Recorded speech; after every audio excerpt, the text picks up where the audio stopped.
Welcome to WPP House for South by Southwest. As always, I'd like to begin by acknowledging the Gadigal, the traditional custodians of the land on which we are today. We pay our respects to the elders past and present, and we celebrate their ongoing cultures and connections to the lands and the waters of New South Wales. And for anybody that we have in the audience who is Aboriginal and Torres Strait Islander, we welcome you as well.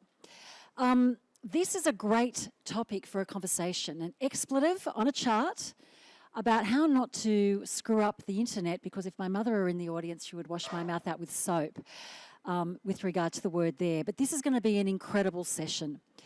The internet is one of the greatest inventions known to mankind. It's changed everything, the way that we shop, the way that we eat, the way that we communicate, the way that we do business, the way that we sell merchandise. And so it's really timely that we start to think about the next iteration of the internet with Web3. And the person that we've got doing the talking today is a wonderful gentleman by the name of Matt Hunt. Matt is the Chief Operating Officer for APAC for Smart Media Technology, who has spent 7 years building the world's leading Web3 marketing platform. These guys work with some of the great marketers of the world. I'll let Matt tell you all about what they're doing. But this is very much about where the internet is going and what's possible. What is possible in the world of NFTs, what's possible in the world of Web3, what's possible in the world of technology, and what every one of your brands and clients should be looking at and learning about in order to maximise the opportunities in the world. So let's put our hands together and welcome Matt Hunt.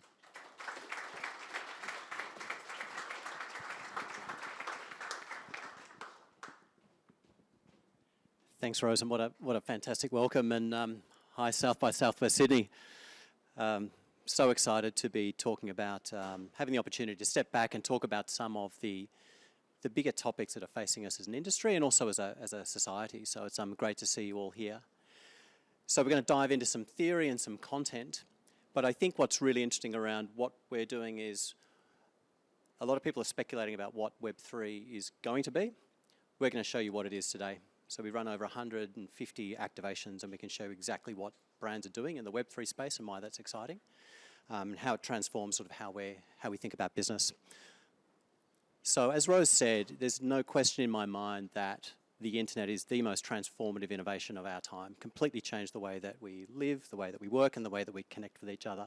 From the advent of ride-sharing services like Uber to the way we might binge watch on Netflix or think about the music that we listen to and playlists on Spotify, but particularly in the way we think about commerce and what Amazon is doing and how that's changing the retail landscape, in particular around things like 30-minute delivery, completely transformational. But at the same time that we acknowledge all of this incredible progress of the internet, it's really important for us to acknowledge the huge number of unintended consequences that are coming as a result of that progress. So people, as a growing body of people, and I would suspect everybody in this room as well, that are really beginning to question, where has the internet gotten to in Web 1 and Web 2?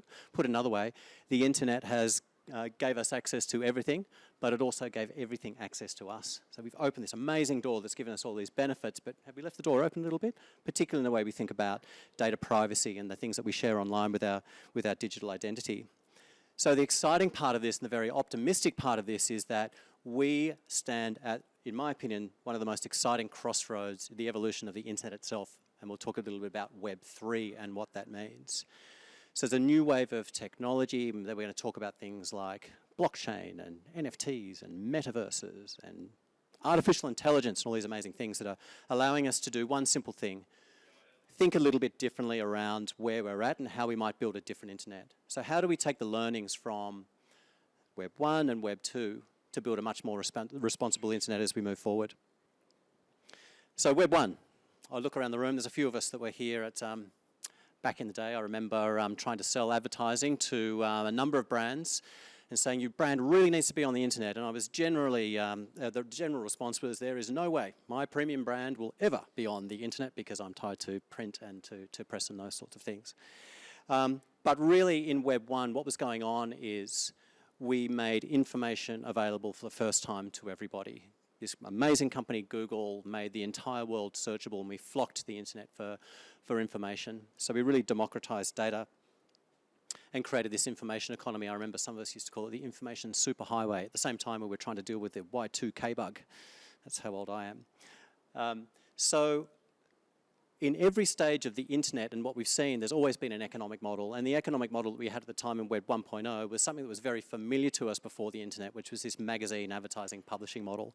So what did we do? We put advertising next to content, and then we were able to have a publishing model, and the publishers made money, and before you know it, we have a $530 billion internet advertising business that we see today. I think what really became transformational was around the idea of Web 2.0, where we democratized content. And really what Web 2 was really about was around three major trends. The first was around user-generated content, and if you think about platforms like YouTube and what was happening there, huge rise in user-generated content and product reviews. The second thing was around social media and social apps. We started with our MySpace accounts, and we ended up on Facebook and Twitter and all of the other platforms. And in addition to that, it was really the explosion of the mobile web, the mobile internet, and the mobile app economy. So this huge app economy exploded. If you all took out your phones now and looked at it, the stats say on average, every single person has on average 80 apps on their phone. It's an extraordinary amount of utility that happened in the app economy. But I think what we really learned at that time, and I think everyone in this room would be aware of it as well, the fundamental difference in Web 2 is that the day that you and I wrote our first tweet or our first Facebook post or put content onto the web, you and I became the product that was being monetized for advertisers. And that was a fundamental difference there. So the currency moved from being eyeballs and thinking about reach and frequency, and it really became all about our data. And I also know some of the people in this room were really at the forefront of the other thing that was going on in Web 2.0, which is where we really began to understand the audiences behind all of those platforms. So we moved from being able to say, because you went to car sales site and another automotive site, you are more likely to be an automotive car buyer. We actually got into some very sophisticated data tracking around. Just think about those 80 apps on your phone. What do you have? All of those apps that are helping you parent, helping you work, helping you not think about work. So really what I love about this slide is it's really beginning to ask the question in Web 2, like where are we really at and who's controlling who here? And I actually think this is a great image of actually how in Web 2 there's a sense that potentially we've lost control over the data, and we're beginning to question big concepts like monopolies. Is it right that these companies have so much influence over what we're doing? What about censorship? What about the role of the world's largest technology companies in understanding the news that we get? 70% of people in the US get all of their news via social channels, so that's really big. And the second thing is really around control. Not just control of who's managing the overall internet infrastructure, but really simple things which I think became really important to us very quickly when we had big data breaches like what happened earlier this year. Not just one, but 3 major data breaches. So that's 10 million records each, 10 million people each in each of those data breaches, which just begins to question, I wonder whether I really did need to give all of this data to this company. The stats in the US were, I think there's somewhere in the order, they're predicting moving forward, somewhere in the order of 33 billion internet accounts will be hacked this year. It's absolutely extraordinary, to the tune of about $8 trillion. So in Web 2, and why we're really beginning to think about a new future, is that the two things happen. One, we're questioning this loss of control, but the second thing is also that the economic model is flawed. So in Web 2, while we all became creators of content, what we also realized is the platforms probably unfairly were taking the majority of the revenue that was coming through there. So even though you and I were the product, we weren't really participating in the economics of the internet, and we certainly weren't getting a fair share of the reward that was coming through.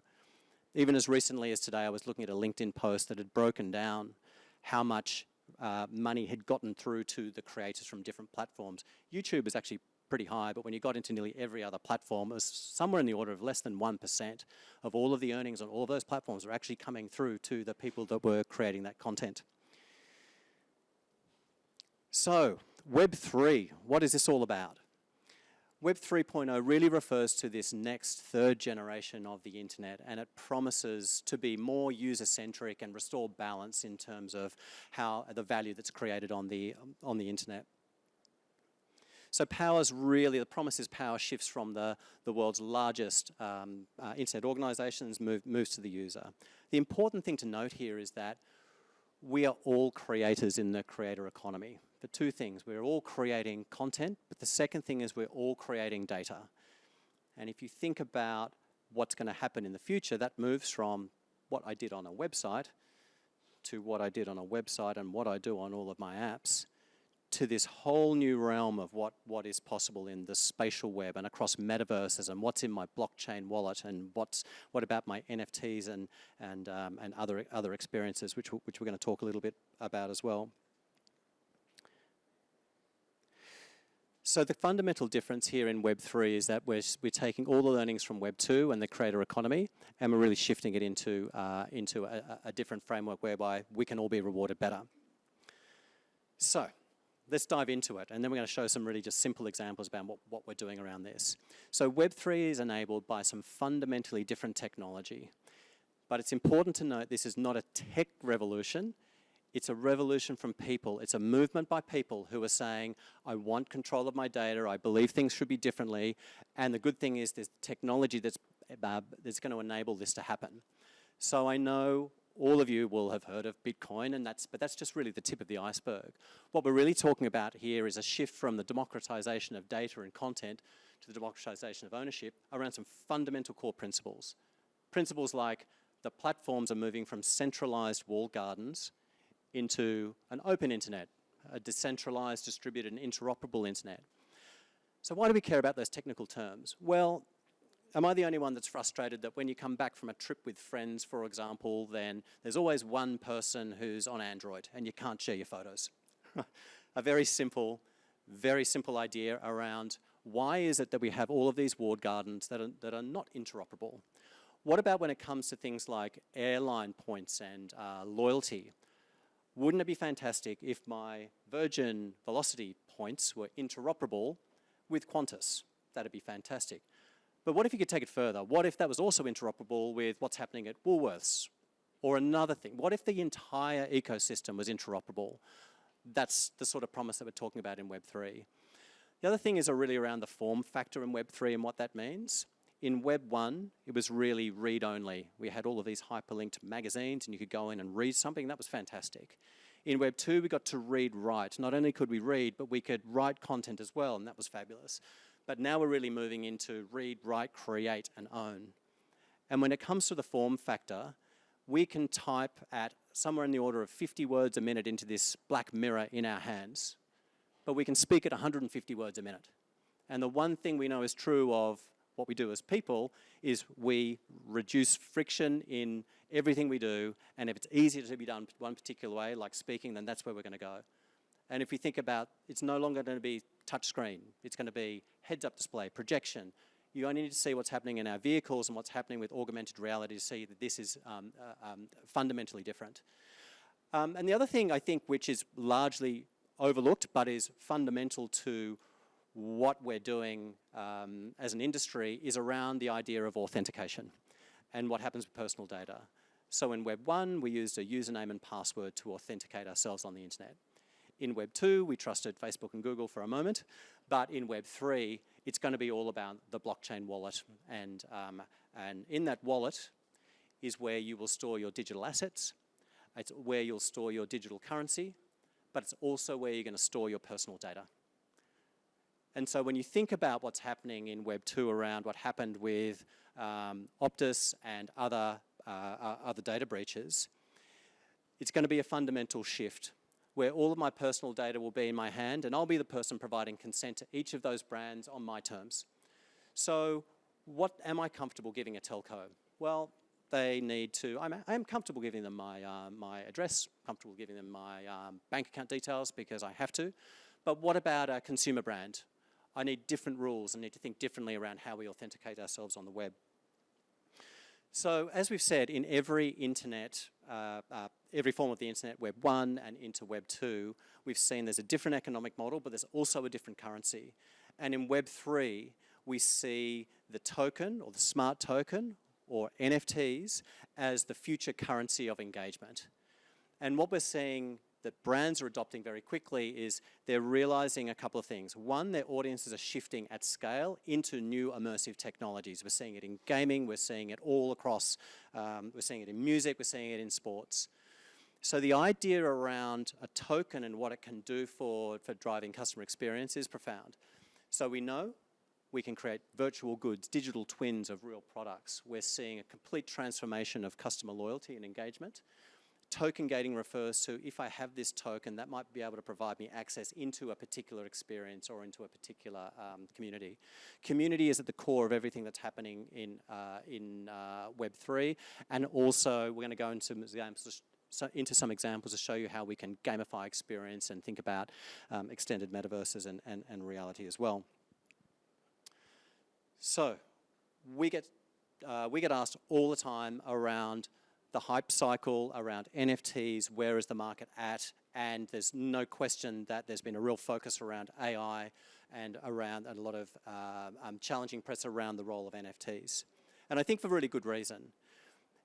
At every stage, whether it's a dot-com boom or the app boom or what we're seeing in Web3, we're seeing huge hype around different new emerging technologies. And at the height of really the hype cycle here was this incredible use case around Nike. So Nike, off the idea of building a digital community and building digital sneakers, created a $185 million business off the back of its community around this. So while I think that's fantastic and exciting and an incredible number, what history will tell us is they're only at the very first part. And I hate to put in another acronym or another set of numbers. I think NFT 1.0 is dead.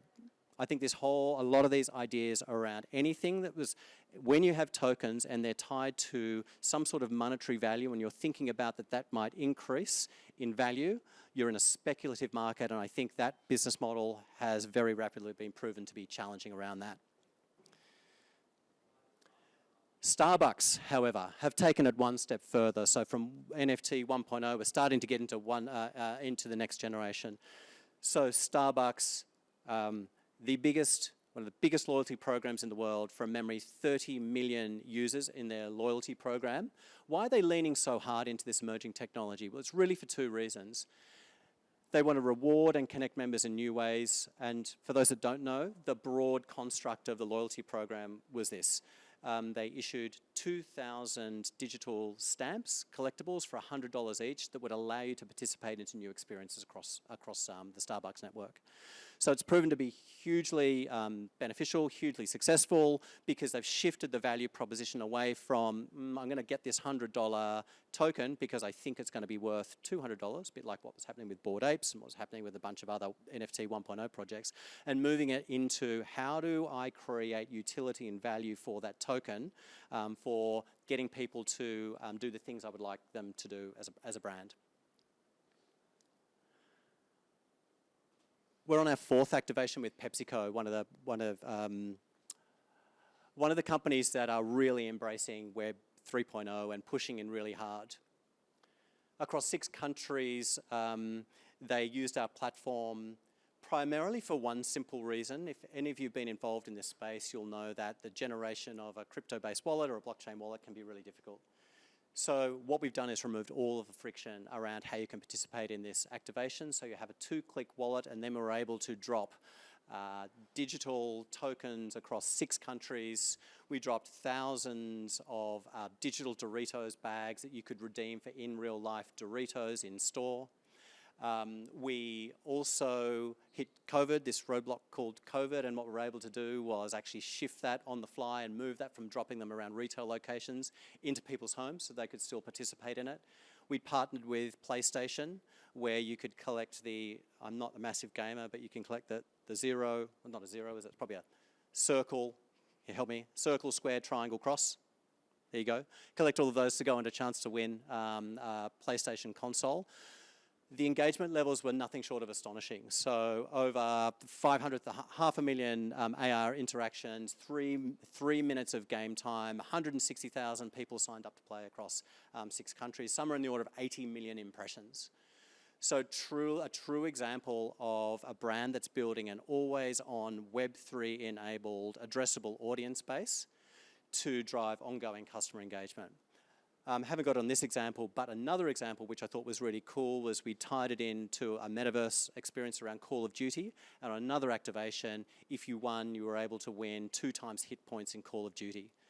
So you can probably see as that sort of a brand aligned to a gaming audience, how fantastic you can get people to, you know, to engage all the way through to a gaming environment. Question? Where did we drop them? So we drop them in a number of different locations depending on where the target audience is. So we can drop, I'll use other examples. Oftentimes one of the use cases is driving people in store. So we'll drop them, actually I'll give you a real life example. Ben & Jerry's, Unilever. So Ben & Jerry's in the business of selling ice cream. So we ran Australia and New Zealand's biggest ever virtual Easter egg hunt. We dropped virtual Easter eggs all outside stores around targeted locations depending on the strategy as who we're trying to reach. And then you were able to find it, use social, come through the wallet, you have a map, you would go to where they were located, pick it up, go in store, redeem for a free scoop of ice cream. So maybe a different way of answering the question is we can put them absolutely anywhere, depending on how you want to do it. You could potentially put it in a competitor's environment. You wouldn't do it at schools. There's rules around how you do it, but pin strategy is a big part of how you make great campaigns. So this isn't just happening overseas, it's happening here. So our friends at Yahoo, we work closely with the guys at Yahoo and Verizon Media. They've identified that a lot of brands are aligning around music. And so music and fandom is a phenomenal area of interest in this space.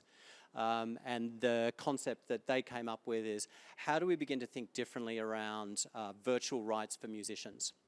So they paired up with 3 Sony music artists to create unique original digital pressings. So one band was Winston Surfshirt, and then we were able to create new different types of intellectual property, which is behind the scenes photos or lyric sheets or voice notes and music videos, apart from a limited edition number of digital pressings, all of which the royalties went directly back to the artist. Similarly to your point around where we dropped them, in this case we dropped them around side. So 2 drivers of the strategy. One is music, so we put them outside popular music venues and time stamped that based on when the music was happening and when those people were playing. The second thing is they wanted people to buy booze, so it was around pubs and it was around bottle shops as well. So, and you can see here using the platform, you can find, around Circular Key, you're able to find this and then go through the journey and receive all of these great benefits and engagements as a part of this. I think it's easy for people to appreciate that this is great for a consumer brand like Doritos or maybe a booze brand. But what about the B2B space? In my opinion, I think what this example is an incredible example of Lend-Lease. Lend-Lease are one of the world's largest property developers, but they're also huge in the commercial and retail space. It wasn't immediately obvious to me as to why we'd be thinking about a Web3 based strategy for an organization like this. But when you come to understand the real strategy driving this business, they realize that 30-minute retail delivery is really challenging a whole bunch of different people in the retail space. But the area of huge growth in retail is around destination retail. And so they're really thinking about how do we become the future of placemaking and who is my audience and how do we create a richer retail experience. So in this example, we activated 4 shopping malls in Singapore and via the team at Accenture and Lend-Lease. When you came in, you saw this great call to action around you're now entering an augmented reality active zone, so come and join the Find Your Fortune treasure hunt. The concept here was about activating Chinese New Year, and this year was the year of the rabbit, and we were testing 3 different ideas here. One is this AR thing, is this Web3 thing a thing? And what we were able to do is come and find these elemental rabbits, which we dropped all over these shopping malls. The second thing that we did was we wanted to test whether people would consume content in an interesting way. So we dropped virtual fortune cookies to tell you that today's your day and you're going to be a winner. And the third thing we did was we also tied in the red angbao envelopes, which, if you know, in Chinese culture is typically where you provide cash. What we did was we created a marketplace behind that. So when you found these, you're able to say $18 off Clark's shoes for back to school, or 10% off the Puma store, or what have you. So this is a end-to-end omni-channel experience in a physical environment, combining wayfinding, as well as combining marketplace offers, NFTs that could be minted to the blockchain, and we had the most phenomenal response, and some of those emails that you awkwardly are happy about, which is people saying, my child is crying because they only got 4 of the 5 elemental rabbits, which is sad and good at the same time. I think the other thing was interesting of what the Lend-Lease team really understood was this is not about one-off activations. The reason they chose Chinese New Year is because there's going to be a new Chinese New Year this year and next year, and so you have this always-on opportunity for engagement. Web3 will fundamentally change sports and sports experience marketing like we have never seen. So off the back of the FIFA Women's World Cup, working with Visa and what we're doing there, thinking about digital collectibles, this is a white-hot space. Any All Blacks fans here? Working with the All Blacks, we're thinking about, it's been a big couple of weeks of rugby. Did you know All Blacks have a head of Web3? Right, people are beginning to understand the complex nature of what's happening in sports. Is there's multiple stakeholders in a sporting environment. There is the team, there's the code. Let's use rugby league. You have the club, you have the code, you have the sponsors, you have the stadium, you have different partners. How do you bring that all together? And this is what we're thinking about here. So instead of the current, and let's use one example, the current ticketing experience at a football game looks something like this. You go to Ticketek, you get your ticket, you send it to your printer, you print it out, you walk into the turnstile, you turn the turnstile and you throw it away. There's no question in my mind that in future that will be completely transformed by digital ticketing and digital tokens, and it will look something like this. You'll get your ticket, you'll come to the turnstile. When you scan it in the turnstile, it'll change state from being a ticket to say 10% off the merchandise stand, or here's a free Coke, or this is going to give you token-gated access into some behind-the-scenes content, or you're going in the chance to win a one of 30 people that are going to be on a dedicated Zoom call with Sam Kerr, or when Sam Kerr plays her last game and she scores that winning goal. Only the 70,000 people in the stadium at that time will get that unique clipping of that content directly for you, which you can then keep for yourself, or you could put it on OpenSea, which is the eBay of NFTs, or you could transfer it. You could transfer it to your daughter, to transfer it to her son, to say, my dad was at Sam Kerr's last game. So very different thinking around utility and what we're doing there. So getting towards the end, and we're going to do something fun, and I'm going to bring it to life for you. So that's awesome if you're Starbucks, right? And you've got 30 million people in your database, or if you're the NFL and you've got the world's largest code and you have 300 million people, or your PepsiCo or your Visa. But let's talk about a brand you probably haven't heard of. A brand that starts thinking about, maybe I've got $50,000 a quarter or something like that. So Fjällräven is a 60-year-old Swedish backpack brand who really started thinking about Web3 around how they could augment the retail experience. So they saw value in people looking at product videos to learn more about the product, and also thinking about how they could get people more involved with social media. In the context of setting up a currency of engagement, we then realized this was the next opportunity with them, so we created the Fox Coin, a currency of engagement that we could use to incentivize different behaviors for this brand. And bear in mind, from a traditional loyalty perspective, every loyalty program is fundamentally seen as broken at the moment. It's you earn it because you've spent, but what about if we were able to transcend traditional loyalty and begin to incentivize people for doing other things that we wanted them to do? And that's what we did. So using the Fox Coin, we were able to generate over 500,000 YouTube video completions. If you're running a brand and you can get 500,000 people watching your videos, you've done well.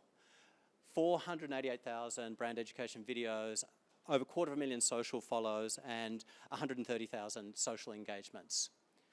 So along with generating over 3 million engagements, that's great from a brand perspective and from a marketing perspective, but really the promise of Web3 is how do you drive true commercial outcomes?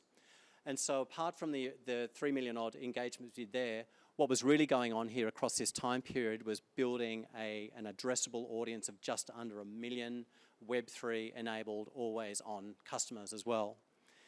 And that resulted in these sorts of stats, which is really where the game is here. So I don't know of a single brand, large or small, right now, particularly in this economic environment, that's really thinking too much about experimentation. It's actually all around, I need to believe and I need to be able to prove that we can drive solid commercial outcomes off the back of it. 20% increase in frequency uplift, average order value uplift, but this is the one. Right, a 45% increase in lifetime value is really why we've been able to drive such long engagement with a brand like Fjallraven. So, I've spoken a lot, but rather than taking my word for it, we're going to do something fun. So I'm going to do the most high-risk thing in a live presentation. We're going to do a full tech demo. So I'm 100% confident in the tech, but I'm nervous about the internet connection. So what I'd love you to do is everybody scan this QR code, and before you get too far, you're going to end up in augmented reality view, and I'm going to ask, so does everyone put your hand up if you feel you've gotten through to the right place there? Is everyone getting close? Okay, everybody's there. So Ian, if we can now jump across, we've created a digital billboard right now. So once you just click on, you should now be in augmented into video mode, or your camera will open up. What you now do is if you scan the bag or this QR code, what you'll see is each of you are taking that off the billboard. So I know there's a lot of people from out-of-home companies here, right? So imagine, look what's going on here. We've created a direct connection in Web3. So I'm going to slow it down and explain what's actually going on here. So what seems like a super fun QR code experience, what's happened there is, off one QR code, you've created your own blockchain wallet. We've simplified it, so you've got an Ethereum-based blockchain wallet right there. What else has happened is we've got your name, you've created an avatar for a bit of fun, but we're now into user consent and consent frameworks, which I'll gladly take some questions around also. You've also we're also in mixed reality, so you're using the camera to use augmented reality to capture something and take it off the billboard. And what you'll find now in your wallet is a Fjallraven Kanken NFT, which we've chosen to decide what the value is, which is going to be an in real life bag for each and every one of you who are in the room here as well. So the first 50 people that have done this, you've just experienced the exact same thing that we're doing for Fjallraven and a number of brands as well. What we'll be doing in a second is when you come outside, you'll also see how we can use redemption as well. Because oftentimes the most challenging thing about running these ongoing engagement programs is how do you track stock? How do you think about the commercial nature of those things as well? So hopefully that's worked so much better than I expected. So that's great. Is everyone still going? It's cool. Maybe KB can help you here. What we might do is to let people continue to do this, and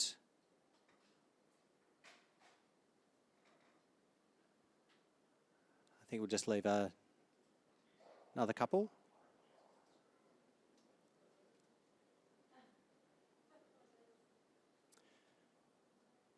Ian, we might jump back to the other screen, and then we'll just be able to wrap up and take some questions.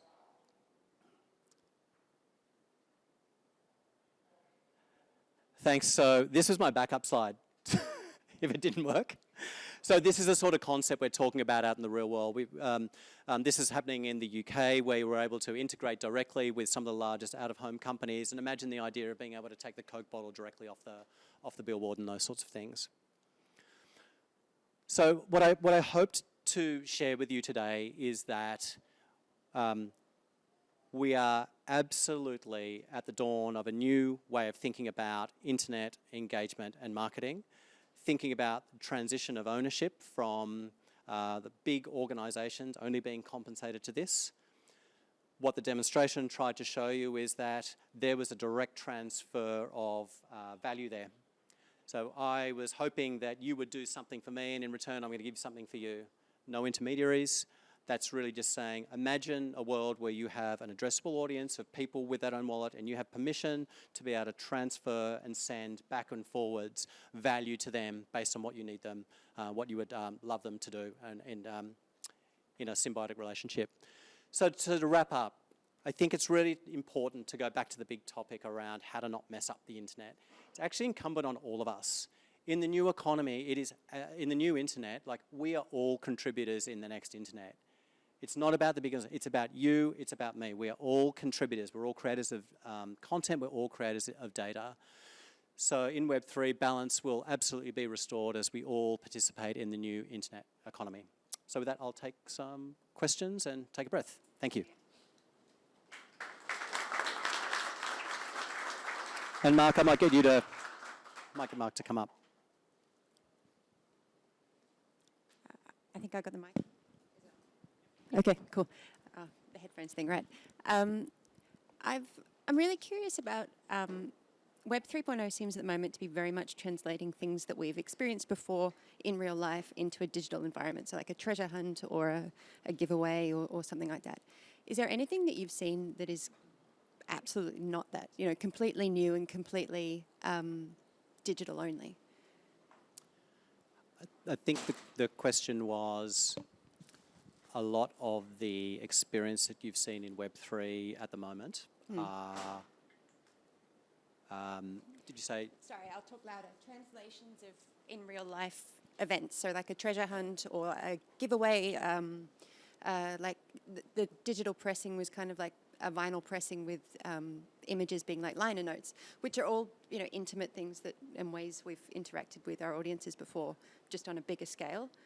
Is there anything that you've seen yet, because I'm sure it's coming as we all get used to the technology, that is new, like digital only and completely new?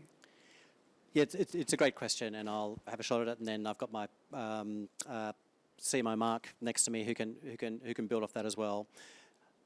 I think we're seeing fundamental changes in the infrastructure underlying those digital experiences.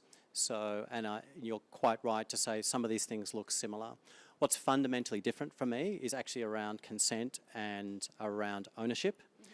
So when you're in Web 2, you're really looking at giving your data to Google or to, if you're an app store, into Apple and the rest of it.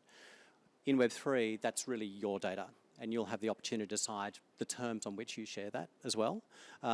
What I would say right now is the hardest thing to do anywhere is change behaviour. So that's, I think, maybe conceding a bit on your question, which is we're doing the things that people know because we're trying to reduce friction and trying to get large-scale adoption. I think what we've seen around all the things that are radically new are very specialised and quite small. Like as an industry, I think you really begin to see the uptake when it's adopted at scale. And that's why we're using gateway technologies like AR. And why we're using the mobile phone, it's because what people have. Are we yet at headsets? Not yet. Will we be there? Probably. So that's my first answer on that. Yeah, and if I could just add to that, I hope everyone can hear me. I think one of the spaces where we see a lot of that already is in digital wearables, in digital space, right? And it's a very, I think we think a lot of the time about what's the behavioural science about what will drive people there, and being part of a tribe is a really strong motivator. So people wear, Matt, you mentioned before, sports teams. People are really proud and fanatical about the sports teams. They want to wear their jersey. So having a digital wearable jersey that you could wear on your socials or wear in Fortnite or wear in any of those places, that's what we're starting to see come through really prominently now. And anyone who's got teenage kids and they're playing Fortnite, and they've spent a huge amount of money buying the latest Marvel skins and other things because they want to look like the brand they want to be. And that translation to that's my tribe and I want to represent that everywhere makes lots of sense. And really now we're seeing a lot of luxury brands do that for digital twins of handbags, digital twins of really high-end accessories, which only a handful of people can get in the world, and really wear that as a badge of honor in your digital worlds. And I think as we see an increase of interaction in metaverses, you see stuff like the Australian Open that's about to come round again. They created, in Decentraland, these spaces where people can participate from anywhere in the world. They want to look like their avatar. They start to buy accessories of their avatar. They may get the in real life version as well. But I see that crossover between all those different operating environments as where we'll see a lot of growth in the future really quickly.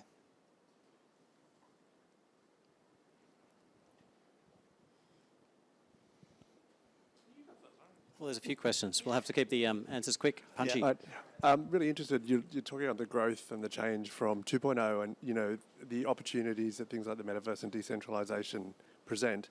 But I'm wondering about if you could give us some insights on your thoughts about safety by design and how this is being implemented to ensure that actually those protections for individuals using these devices, these systems, is at the forefront rather than tacked on after the event. Great question. I'll have a shot at it. I think one of the most important parts that we haven't really had a time to talk about now is actually around the consent framework and around the technology and what that's enabling. And for those more technical nature, we see that the custodial wallet is a much better, lower friction way of creating wallets and moving into blockchain. So as part of the onboarding process, what's happening is you're ticking terms and conditions. So you're providing consent for a wallet to be created on your behalf, much like you would do with a managed fund. You're providing consent for a brand to provide them with access, so marketing. There's GDPR compliance, CCPA compliance, there's SOC 2 compliance. There's a huge amount of database regulation happening, like self-regulation happening, and I would say that governments are playing catch-up to try and look at that. One of the reasons that we feel like the NFT 1.0 model is challenged is because there are probably 30 law cases happening in the US right now where the SEC is saying if you are getting this on the promise of it increasing, it's actually an unregistered security. So like all of these things, there's huge trailblazing from a technology standpoint, and then the legislation is catching up. Is that close? I have two questions, and either Mark or Matt can field this one. The first one is it's fine. It's whichever one puts your hand up first. At the start of this year, Dr. Cory Doctorow kind of talked about the enshittification of the internet, and that it was largely through the massive amount of overhead for advertisers and kind of too much money being sort of thrown around and then not being accounted for. My first question is, how do we prevent that from happening in Web3? Sorry, is that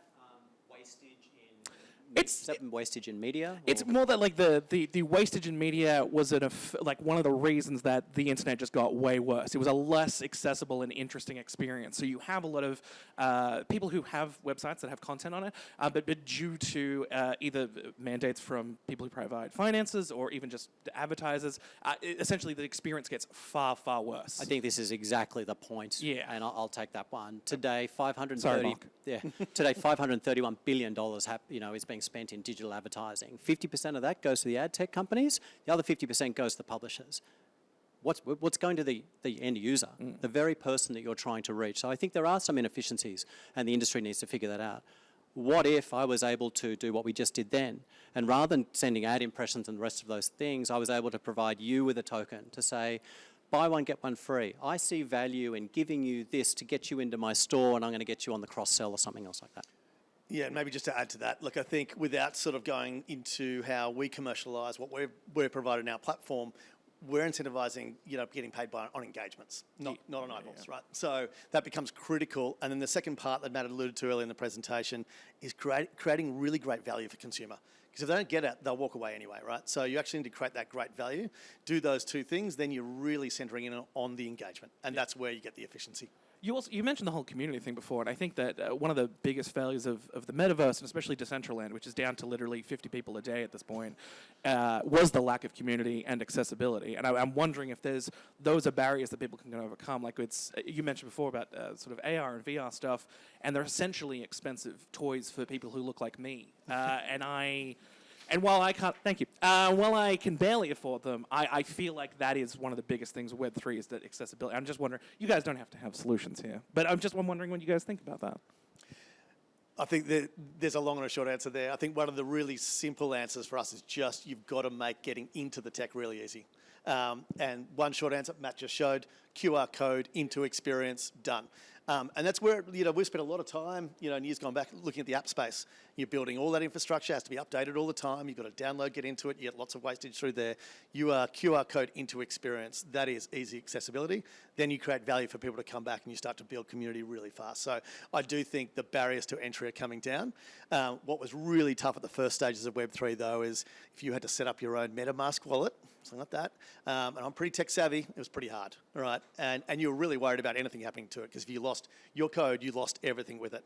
Now that's why I think there's lots of custodial services that come into play where they do all that heavy lifting for you. So you're literally having a web-based HTML experience, and it's all sitting there, right? Nothing to download on the phone. It just all happens really seamlessly. So key to that is low barriers to entry, and that's where we're at.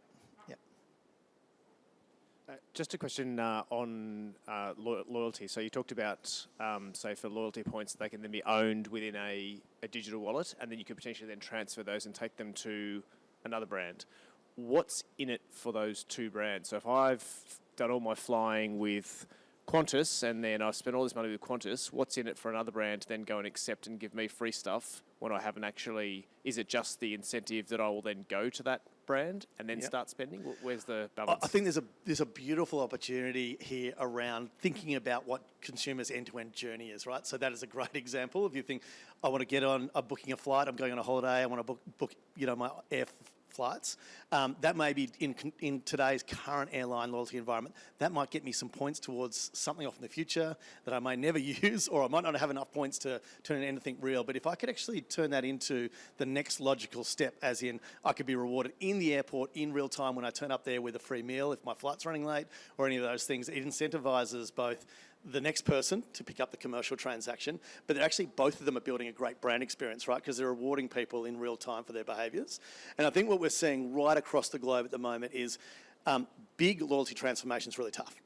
Airlines are tackling it. Lufthansa recently launched their Web3 add-on to their loyalty program. It wasn't an or, it was an and. But they're starting to go, okay, we need to start rewarding in real time to deliver those kind of benefits. But they're really starting to think about, who is my loyalty program not appealing to? How do I create an end-to-end brand experience where that becomes effortless, pick up the transactions, and then have a reason to come back to the brand after that? So we're seeing that everywhere, right across the globe. That was an amazing presentation. Thank you. So my question is about, that was a great experience. So now 5 years down the track, I've got 250,000 wallets on my phone. I drop it in the toilet. I buy a new phone. So just tell me, what happens now? Aren't I just going to end up with 1 billion wallets? If you create a new wallet every time I scan a QR code. Got it. We don't create a new wallet every time you scan a QR code. You have one wallet, and you have consent into multiple brands. So there is a much longer answer around it, but you have your wallet, and the future is one where you have consent to multiple brands. So maybe you're all the brands that I want to have a relationship with. The key point here is today it's actually the opposite. Today you do have multiple email addresses, multiple wallets with every one of those brands. Imagine a future where it's all here, and I can just toggle on yes, not so much, yes, yes, yes. Does that make sense? So all stored decentrally, all decentralized, but it's with you. And Matt, can I just add to that? Look, a bit of what we're already doing today is when you are providing consent to different experiences, you can connect those wallets up.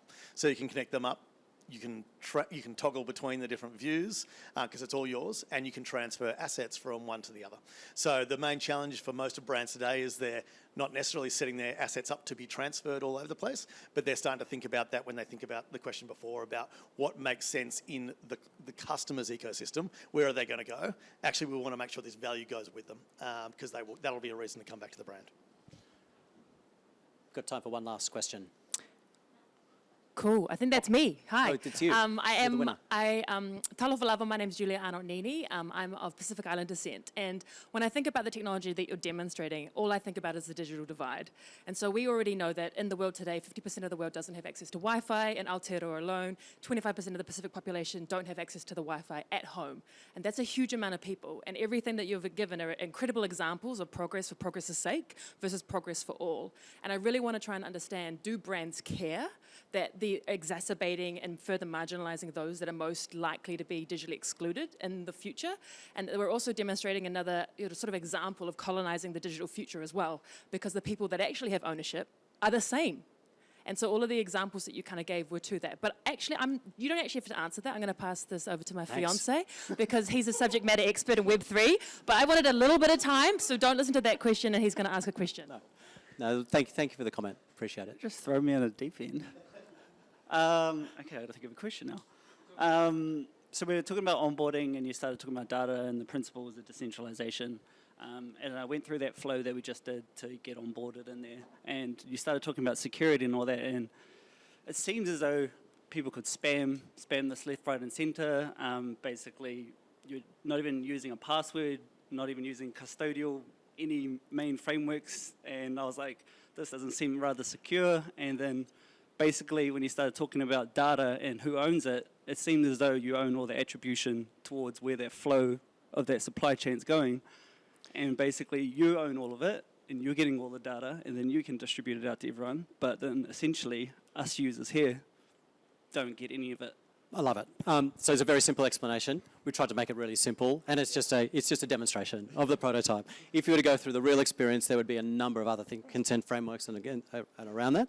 So that was me sort of hacking the system to ensure that we were able to get through multiple firewalls and all of the consent frameworks and those sorts of things as well. So brilliant you've picked it up, but yeah, that's not a real reflection of the proper workflow. Maybe to give you some context around that, we power Accenture worldwide. We're through info security with Unilever, with Pernod Ricard, like the biggest brands in the world. The marketers love us, the lawyers not so much, and the infosec guys definitely not. So I think that is why, when we say we're the most trusted, over 150 activations with some of the biggest brands in the world, some of the most demanding legal infosec people as well. So I feel very comfortable that we've got that covered as well as anybody, but thanks for the question. And I know we're out of time, but I'll just add a little bit to that. I think that where you do see this going, we talked about the multiple wallets, right, is that consumers are going to they're going to consent or not to using their data for those brands that come into play.